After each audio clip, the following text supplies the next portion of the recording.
Welcome back, friends. Today, we're going to have just a little different discussion. I know.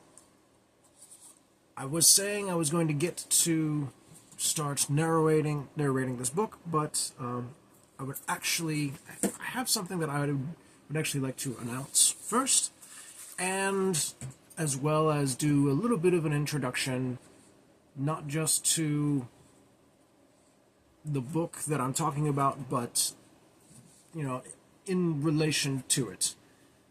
And this actually ties in with the announcement because both the book and what ties in were some forms of Christian entertainment that I had back when I was a youth.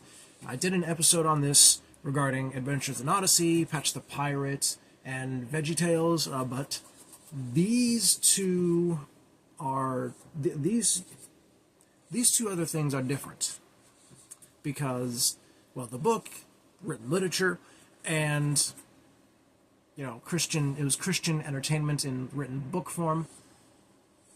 And what other better way to review that than by reading it to you?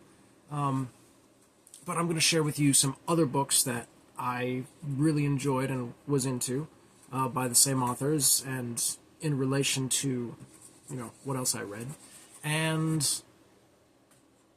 But first, the other one that we're going to talk about that ties into the announcement was actually it was another radio show. And I don't know if you could actually buy the episodes like you could for the Adventures in Odyssey, Patch the Pirate, and VeggieTales, because those were aimed for children. This radio show that I'm about to share with you was actually for a more broad audience. It could be for children, but it was just as much for adults, really. And this show was called Unshackled. What does that even mean? Some people have no idea what that is referencing. Well, that is in reference to the word, or the item, shackle, which is a very, very old, honestly, basically the original handcuff. Much heavier, much thicker, made of iron, usually hard cuffs. They could be for your hands, or for your feet, or for your neck. And so anyways, they called this show Unshackled because the show was about real, average, everyday people, and these were supposed to be true stories acted out of people coming to their wits' end, to the end of their rope, and turning to Jesus, getting saved, and things more or less turning out to be happily ever after for them. I don't know how true that, it's how they ended the episode. So, of course they're not going to get into, if they ever left the religion or not. They're only concerned about people joining. And, yeah, what is unshackling about joining a religion? Well, if you're not familiar with Christianity believes that by believing in Jesus, you free yourself from sin. They believe everyone's born with sin, and that a blood sacrifice is literally the only way to appease God for this issue that we are born with. That we are inherently born with from Adam, supposedly. And so by simply believing in Jesus, that he died for us, we become unshackled from sin. And I used to listen to this show, and it was okay. It was okay. It was better than nothing. And honestly, yeah, it wasn't. It was not as entertaining as Adventures in Odyssey or the others. Honestly, Adventures in Odyssey was probably by far the best when it came to being entertaining for both adults and children. Patch the Pirate could be. No, no, they didn't. They didn't. They weren't. They weren't really that entertaining for adults, unless you're non-religious and maybe smoking a blunt. And what does that radio show have to do with us here and now? Well, I honestly wasn't originally thinking of the show when I named this channel The Unshelter. And in fact, just to clarify, The Unshelter is not the name that I really wanted for this YouTube channel anyways. Just to be clear.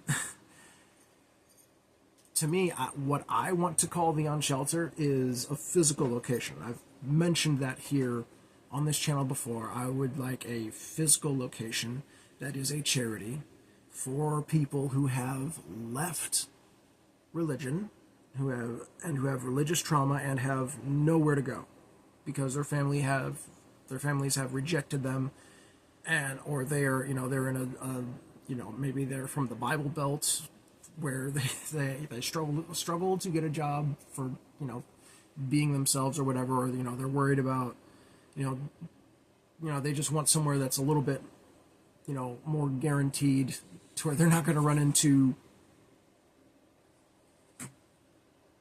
people breathing down their necks about religion. I mean, I know you can find, and I would ideally prefer to have this location somewhere near that was already a state or country or whatever that was already balanced in an open-minded way.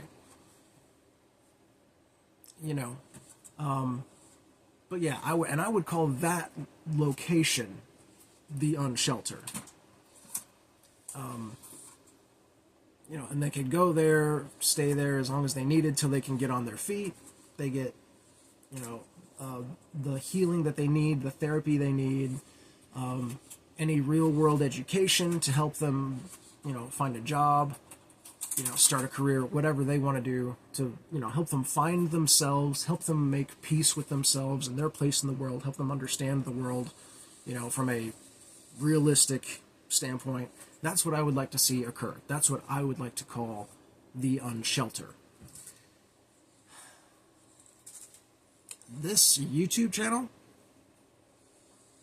is really just more or less my voice, my opinion, my hopes, my dreams, all that. And is really about my unsheltering. So, in fact, there is a company that is, I went to Google, Unshackled, in Google, and they weren't even the top results. And I want to read to you what I found, because this is actually kind of cool, and even though it doesn't seem like it at first, it does tie in. When I Googled the radio show Unshackled, I just put Unshackled into the search engine. And in addition to the radio show, I got this result. A wine by a company. The wine itself was called Unshackled, the flavor. And the name of the company was called the Prisoner Wine Company.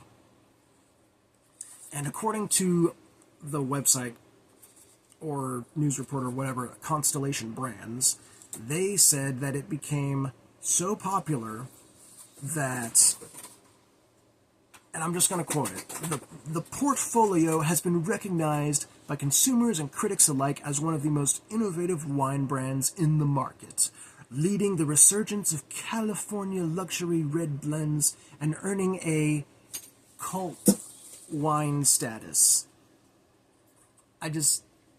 They added that in parentheses, cult wine status.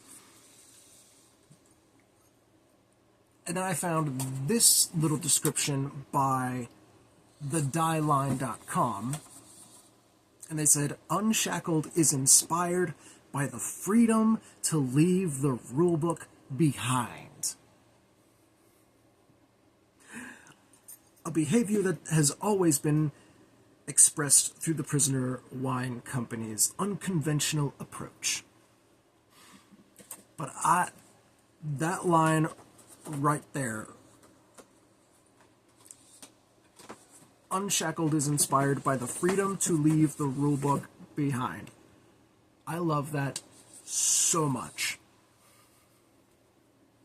And it is so ironic because the radio show Unshackled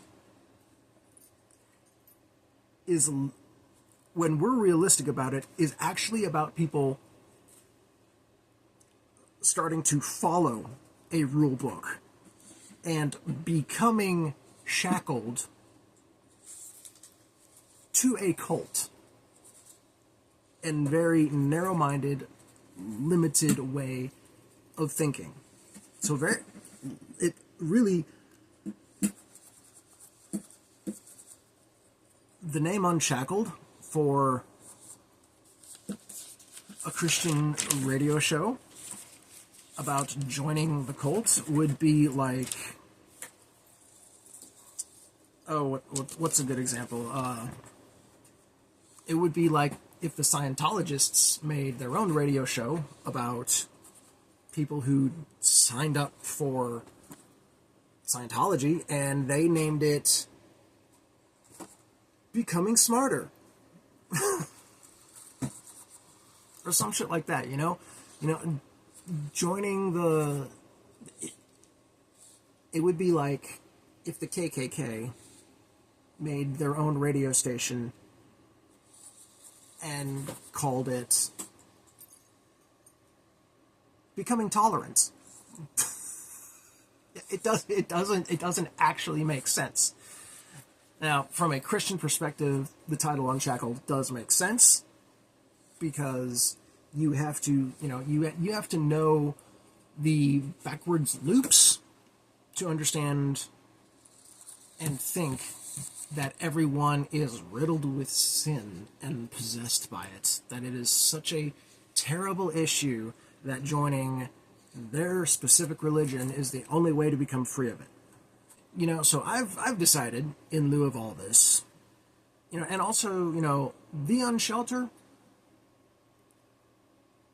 it's not that great or easy of a name to say for a YouTube channel.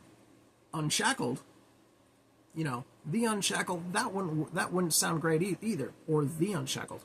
Unshackled, that just rolls off. So you know what? I'm gonna pull one from the Christians and I'm gonna rename this channel just straight up Unsheltered.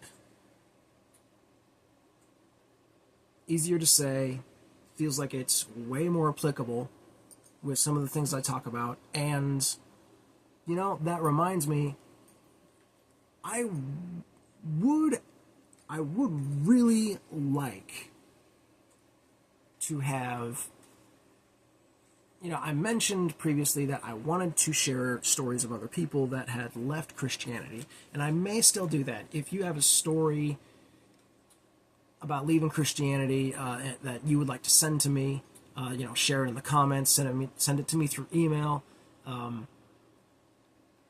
will share that email in the description. I may change that in the future. I don't know, because I want the email to reflect the name of the channel. So I may have to do some work on that. So for future reference, the name of this channel is going to be changed to just Unsheltered. But as I was saying, it's a lot of work to, go through people's stories and read them all. And I realized, why not just have people on the show, on the channel? So at some point, I am going to figure out how to do streaming, live, FaceTime, all that shit with YouTube, because I really want to do that. I want to have other ex-Christians on this channel, maybe even have people from other religions who've left and come and share their stories, because there is nothing like hearing the story straight from the person themselves. So I think that would be really awesome. So that's further out. That's further out. I don't know when that's going to happen. I think I might need other people to join me in this endeavor first of, sharing these stories and this awareness and, spreading the idea of this charity.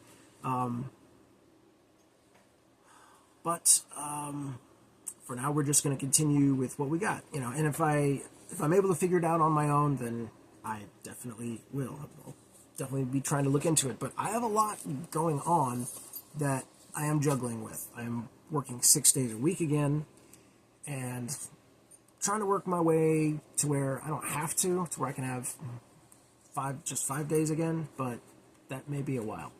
So getting videos out, I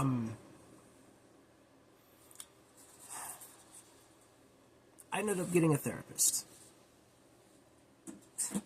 I know that's a little bit out of nowhere, not much of a build up to it, but yeah, I decided it's been a lot. It is hard to keep up with yourself, with your disciplines, and I've had other stresses outside of work and other things going on in my life that have been draining for me, and I felt like this is a good time to talk to a therapist. So I've actually been doing that once a week, and it's been going cool. And I've also been opening up in other ways. I actually had someone suggest to me recently, one of my bosses actually, that I should open up to a little bit more than comedy, because they felt like I was holding myself back in some way. They suggested public speaking, and that's a hard thing to do, to be honest. I mean, I can do it, but getting the right audience for that is kind of difficult. But because I did feel like there was something to what she was saying, I decided to meditate on it, and the idea came to me of reforming my story and learning to tell it in a storyteller format. I realized I always liked telling stories, retelling them, sharing them. If I'm not telling them myself, I don't go around telling stories to my friends, but I do like sharing, good stories that I come across, even if it's like a kid's animated movie. I just saw a really great one recently from China, by the way, Nejiang 2. Very cool movie. And it's free on YouTube, if you can settle with a grainy version. But yeah, I realized that was something I could do. I could retell my story in a creative format, and I've already contacted a local storytellers club, I guess, called the Twisted Storytellers, local to Michigan, and they're already so big that they're booked all the way through till September and December. They said that's when I could maybe get in. They liked my story that I shared with them and everything, but they were like, "Yeah, you've got time to work on it." So I have already begun starting to write that out. So, and I will share that on here when that happens. And if I can, I am going to, I would actually like to find avenues of where I can do that before then, possibly, and I might be able to. So, when it's ready, I will be looking, I'll be trying to, memorize most of it and all that, trying to be able to perform it and all that, and I'll be looking for places to perform it. Comedy, well,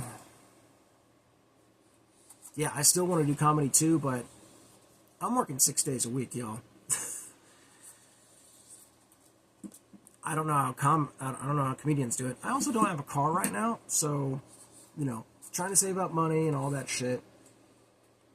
It's gonna be a rough takeoff, but you see me coming back to this shit. It's because I can't let go of this. I can't let go of the truth. It will be the end of me. Whether it's a good end or a bad end, as long as it's with the truth, I do not care. But one of the most important things in life, one of the greatest truths in life that I have a bad habit of ignoring, is taking the time to play.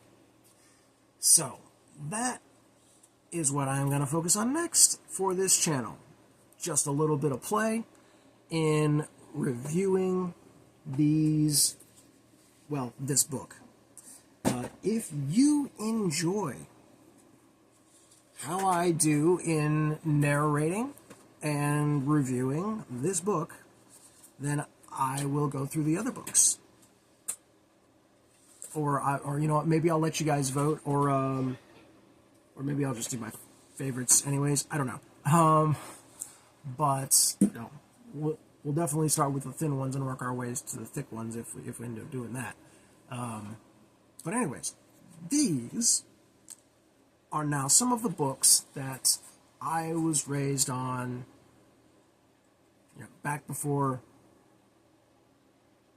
kids had cell phones and were, back when reading was a thing, reading books with paper in them. But this is the first book I'm going to read. You can see how thin it is, so it's not going to be that many episodes. And I probably won't even really review it that much. I'm going to go through them one chapter at a time, so one chapter per video. And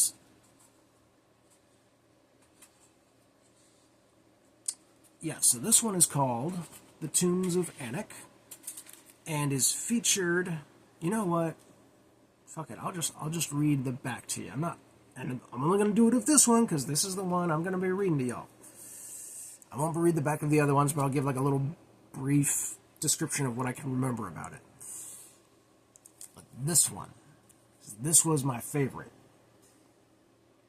Because, of course, the bad guy was a fucking giant. With 6 fingers on each hand, and foot no less, I think. He definitely had some extra digits. Alright, so, when Jay and Leela Cooper entered the cave tombs of Anak with their archaeologist father, they hoped to find a co-worker who has unaccountably disappeared. Bro, my cat was making biscuits in the lid of the shoebox that had all my books in it.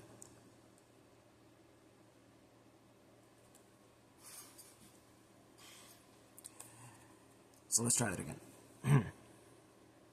When Jay and Leela Cooper enter the cave tombs of Anak with their archaeologist father, they hope to find a co-worker who has unaccountably disappeared.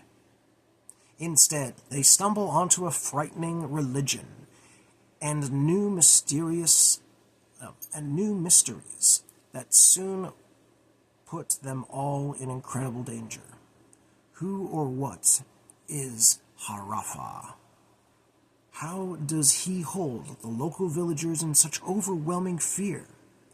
Knowing they can't avoid confronting this villain, whatever he is, the Coopers desperately search for answers as they begin to unravel the mystery. Jay, Leela, and their father face even more perilous adventures. Will they understand the truth in time to avoid disaster, or will they be swept away in a last desperate attempt by Harafa to preserve his evil powers? A spine-tingling thriller, as current as today's newscasts, yet as timeless as the age-old struggle between good and evil, by the best-selling author of This Present Darkness and Piercing the Darkness. I have both those books, by the way. They are very entertaining.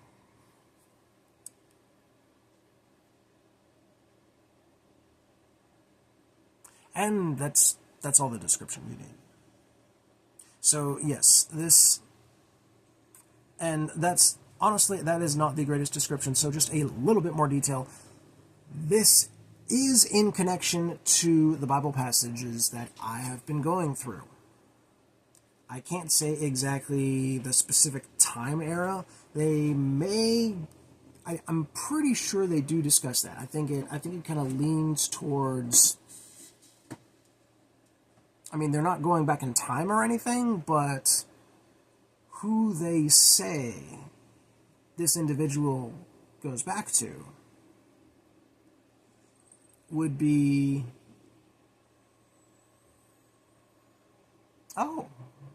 Oh, we actually haven't gotten to that part yet. But we have come across their people, the Canaanites, and some of the Philistines. I think we did mention giants here and there, although we haven't had any major stories. So, okay, so this goes a little bit further than that, but it is directly related to the Old Testament, so it's connected enough. Overall, I think you guys will really enjoy it. I thought it was very entertaining. I thought it was, like I said, it was my favorite book. You know, I wasn't even tall myself. You know, I was a little kid, and I found this book the most thrilling. I did not know that I was going to grow up to be the tallest one in my family.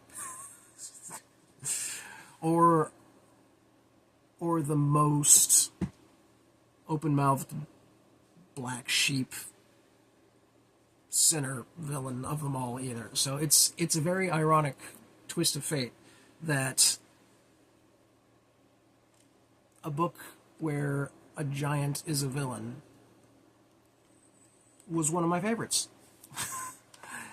But yeah, that's the one I'm gonna read. And it's from it's the author, Frank Peretti. He's a Christian author, so this is technically Christian entertainment. But the great news is that, unlike evangelical Christians, they do not put the gospel in every other page.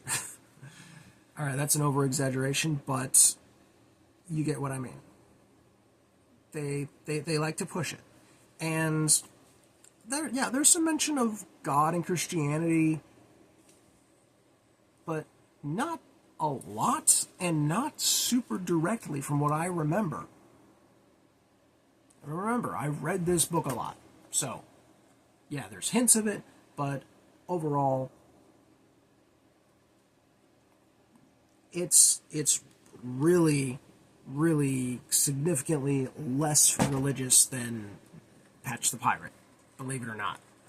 In fact, I put it on maybe on the same level as Adventures in Odyssey, because they did actually. I mean, Adventures in Odyssey. Maybe they, because they did. They emphasized adventure in Adventures in Odyssey. They did a damn good job of it. But they usually made it a point. Well, in the radio broadcasts, that is, they made it a point to share a Bible moral or lesson at the end of it. Maybe not necessarily part of the story. Sometimes it was, But a lot of times they would make sure to tap it on at the end for sure by a narrator or something. But they did have cartoons as well. So, and those ones were those ones had their spiritual moments, but they weren't like VeggieTales or even like the radio version. Like they didn't do the moral lesson at the end or anything. But yeah, that's the Tombs of Anak. Is the one we're gonna read. But some of the other ones and I'll share all the ones by the same author first.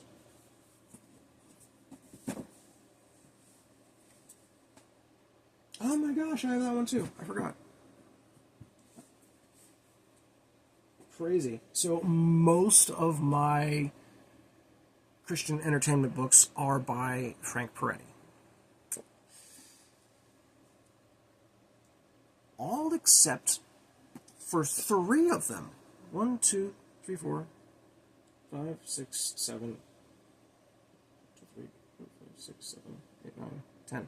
I have 10 books of Christian entertainment. Well, that's only if you count Fox's Book of Martyrs as entertainment.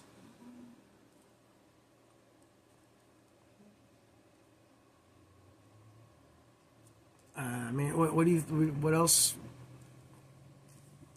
I mean, how else were the gladiators described back in the day? They were entertainment. I mean, that's not why I got the book originally. I never read through it all entirely, but you know what? I mean, every religion could have one of these for the people that were persecuted in them. Christianity ain't no different. But yeah, that was one of the books I had. And it was a very popular book amongst Christians as well, because they love to reminisce about persecution. It's a very big deal. All right, so probably my second favorite that I had in the Frank Peretti series. Oh, and just to keep in mind, this is officially the kids' entertainment. And I didn't. These felt more adult to me than any of the radio stations, you know, the Christian stations that I listen to, or VeggieTales, or you know, any of that stuff.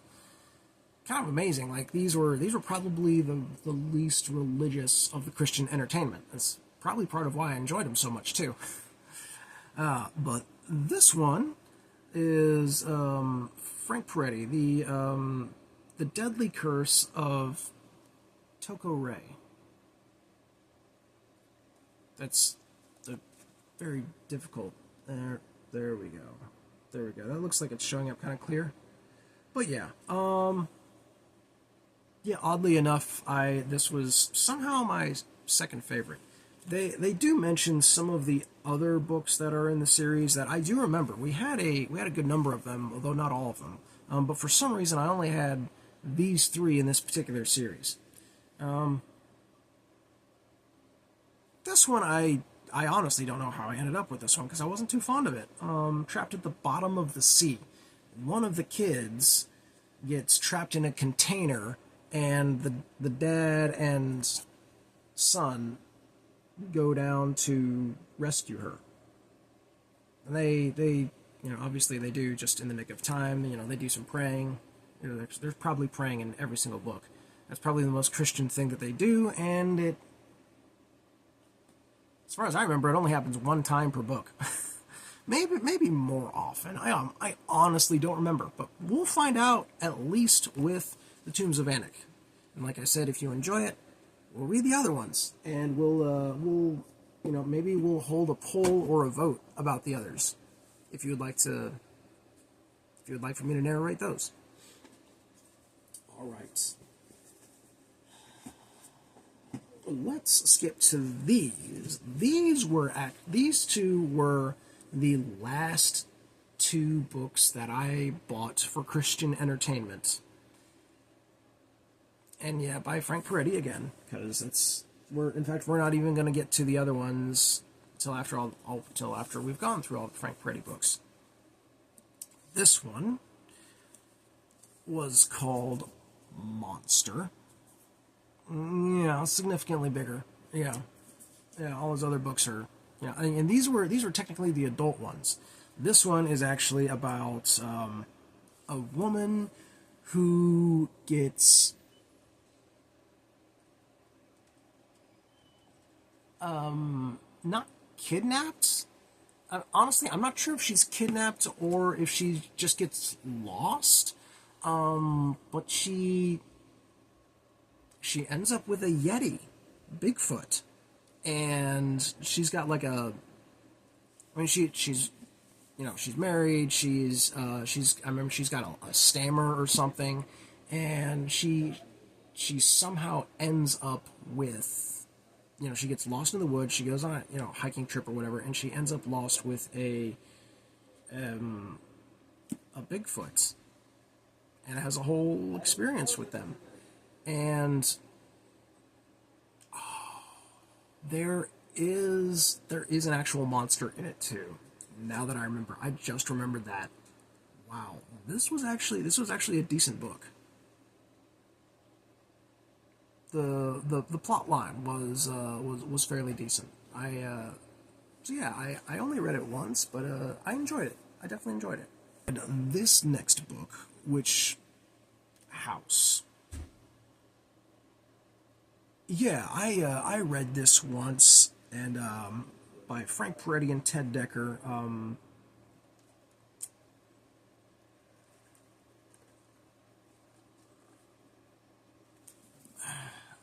This was a weird one. This was like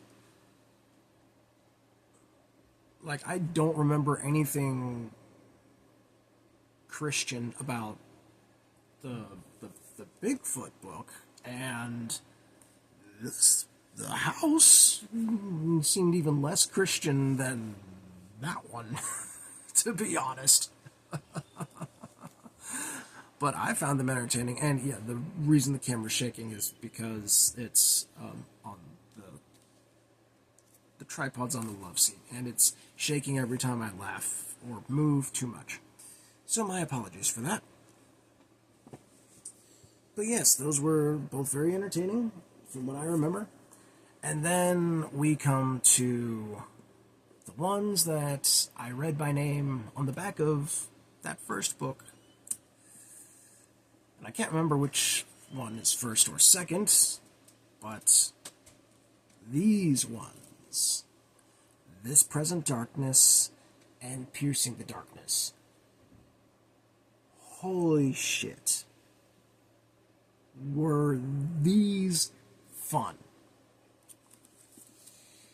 These were the books that I mentioned once, at least once previously, on this channel, but definitely worth a re-mention.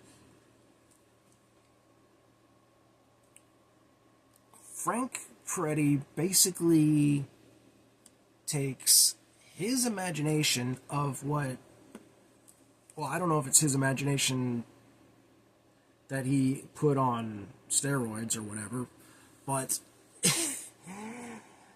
basically he displays a story that's going on in the real world that is fairly odd, I'll be honest. It would look very unusual without all the background in it, but the background is what you read it for. And what that background is what none of the humans can see,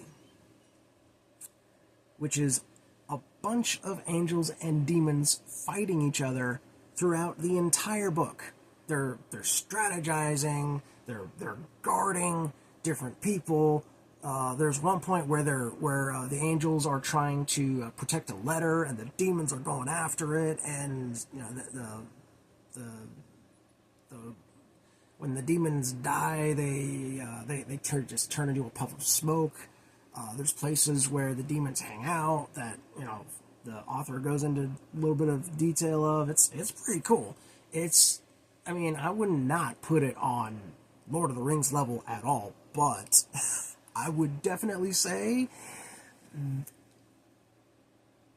if Christians needed to make movies about anything, it's these fucking books. Because these are entertaining as fuck. Oh, man.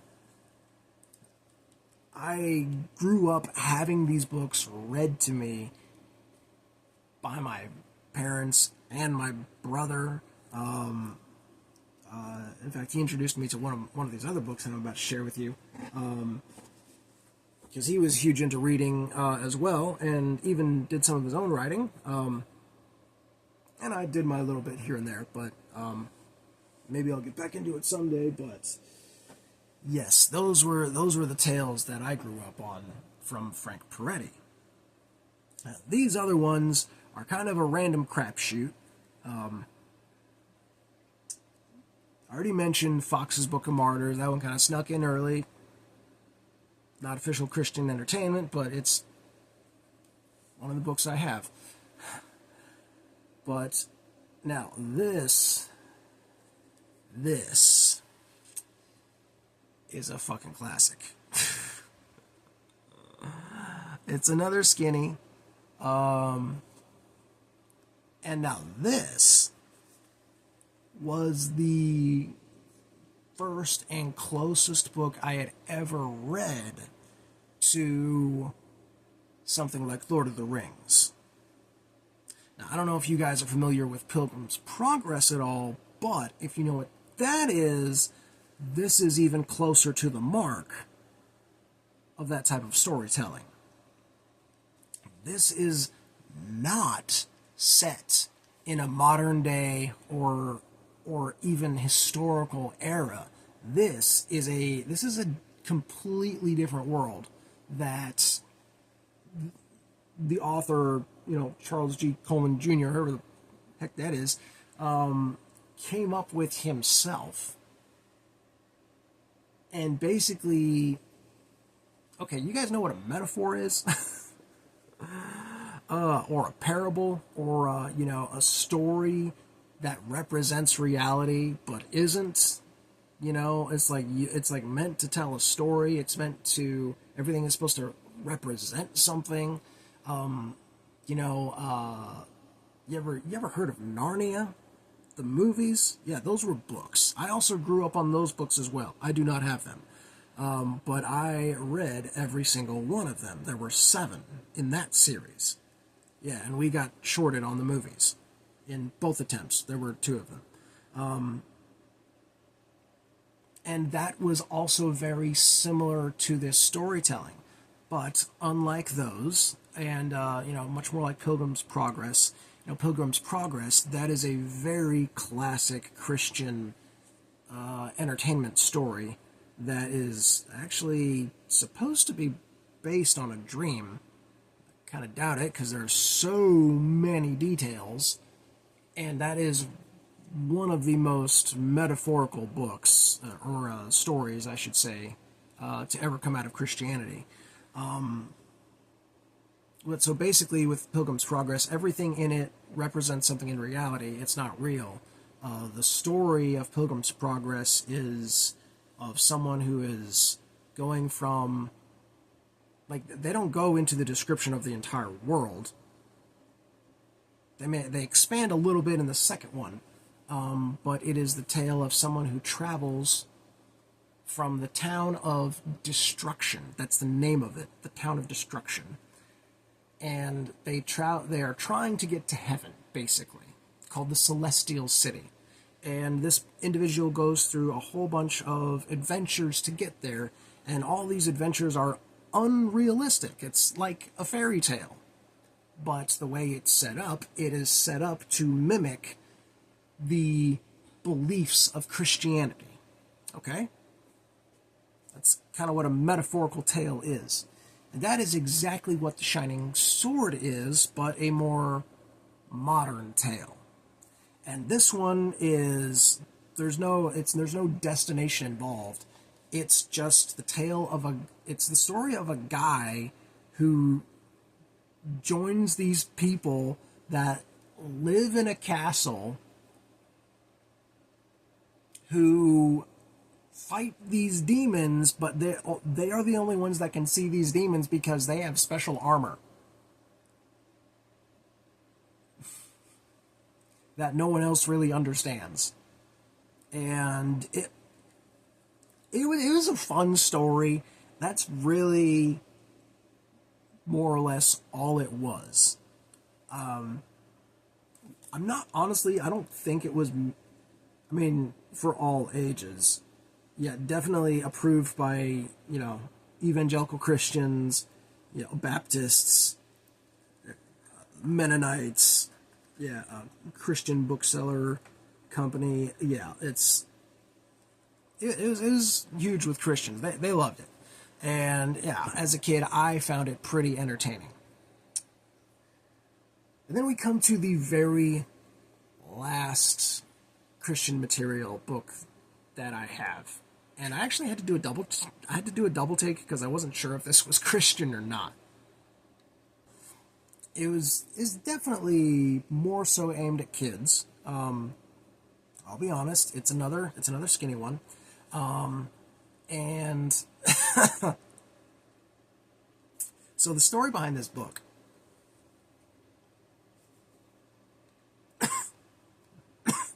I used to go to this church back in the day in North Carolina with my parents, and they stopped going there because they had a disagreement with some of the church leaders there, and my parents just couldn't stomach the idea of staying there, which was kind of heartbreaking for me because my best friend at the time went there, but we still found ways to hang out.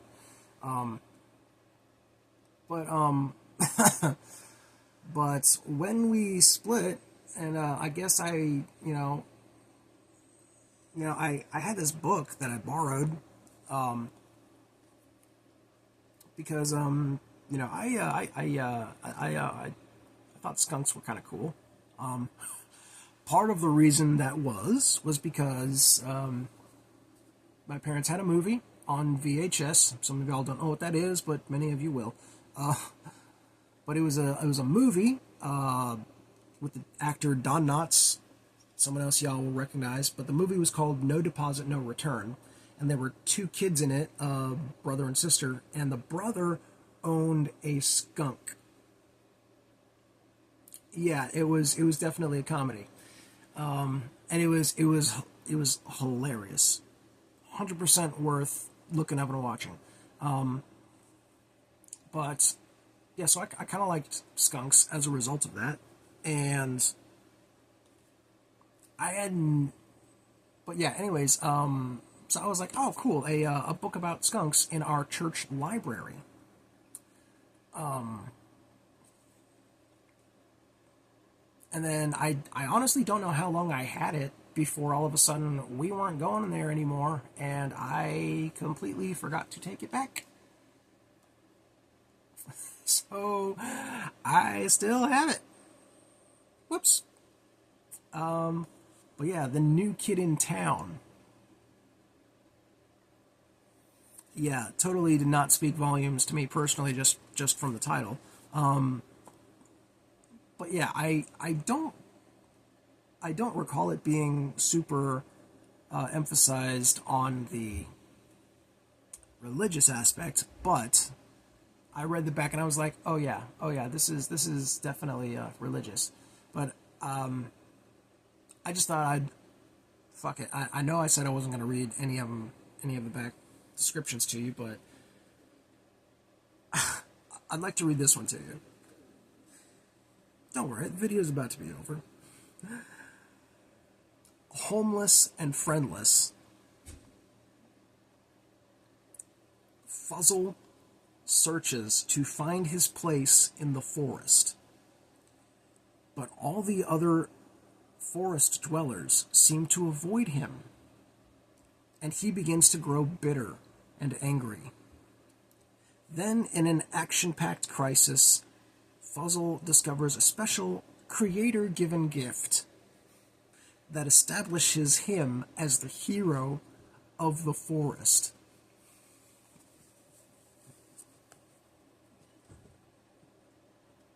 If that doesn't give away the damn plot, I don't know what does. But yeah, I had no idea how fitting this type of story would be for me. I haven't read it in a very long time, and you know, who knows? Maybe I'll just go ahead and read it for myself, anyways. But I feel like it's kind of hilarious. You know, character that was, you know, homeless, friendless, and you know, searching for their place in the forest. You know, been there, done that, Fuzzle. Been there, done that. And then discovers a creator-given gift. I mean, I don't know if I'll ever be, you know, anyone's, you know, hero, but I definitely feel like the experiences I've been blessed with and the knowledge I've been blessed with was a gift, and that I am meant to share what I know. You know, it's crazy because I actually thought about storytelling a long time ago before I ever even thought of comedy, but you know, I guess I wasn't ready at the time, or what, I don't know. I came across a website, or you know, or hearing about a website where you could actually rent people out as a library, and you know, and they would, you know, as like, you know, as a book from a library, and they would actually tell you their story, and you could ask them questions and talk with them, and they would, you know, they you know, all about whatever interesting story and shit they've been through. I did think about that, but I think I like the idea of just saying what I want to say and then getting off stage. Much better. But yeah, when my boss made that suggestion, and you know, then I meditated on it, I realized, you know, maybe I can find a way to tell my story in a entertaining way. So, you know, and maybe that's my place. Maybe that's my place to share my story in whatever avenue is available, just not just the ones that I would like to be good at. You know, George Carlin wasn't just a comedian, he was also a public speaker. I don't know if he told stories outside of comedy, but he certainly told stories within his comedy. And people like him, and you know, people who are brutally honest, like Dave Chappelle, are comedians that I would very much like to be like, if I ever get that far. But you know, maybe storytelling is more my avenue, or I need to have a 50-50 split on it or something. I don't know, but I definitely need more time to work on it. But anyways, that's all the reviewing we're going to do for now. That's all the announcements that I have for now.